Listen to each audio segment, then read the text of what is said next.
الحمد للہ وحدہ لا شریک لہ والصلاة والسلام علی من لا نبی بعدہ وعلی آلہ واصحابہ الذین اوفوا عہدہ اما بعد۔ رائیونڈ جو کہ تبلیغی جماعت کا مرکز ہے، وہاں مدرسہ عربیہ رائیونڈ موجود ہے۔ وہاں کے ایک پرانے جید عالم مولانا فہیم رحمہ اللہ تعالی انتقال فرما گئے ہیں۔ اللہ انا للہ و انا الیہ راجعون۔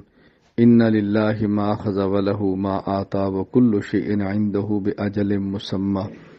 اللہ تعالیٰ مولانا کی مغفرت فرمائے، درجات بلند فرمائے، اللہ ان کی قبر کو منور فرمائے، آخرت کی ساری منزلیں آسان فرمائے۔ زندگی بھر وہ تبلیغی جماعت کے ساتھ وابستہ رہے ہیں اور تبلیغی جماعت کے ساتھ رہ کر وہ تبلیغ دین کا کام کرتے رہے ہیں۔ مدرسہ عربیہ میں کتب بھی پڑھاتے رہے ہیں۔ یوں وہ درس و تدریس اور دعوت و تبلیغ کے اندر اپنی زندگی گزار کر گئے ہیں۔ ایک طویل عرصہ بیماری کے اندر بھی گزارا ہے۔ اللہ تعالیٰ ان کی اس بیماری کو کفارہ سیئات بنا دے، رفع درجات کا ذریعہ بنا دے۔ اللہ تعالیٰ ان کی تمام حسنات جمیلہ کو قبول فرمائے، ان کے اہل خانہ کو صبر جمیل عطا فرمائے، ان کے تلامذہ کو صبر جمیل عطا فرمائے، ان کے متعلقین اور تلامذہ اور شاگردوں کو ان کی صدقہ جاریہ بنا دے۔ اللہ تعالیٰ ہم سب کو آخرت کی تیاری کرنے کی توفیق عطا فرمائے۔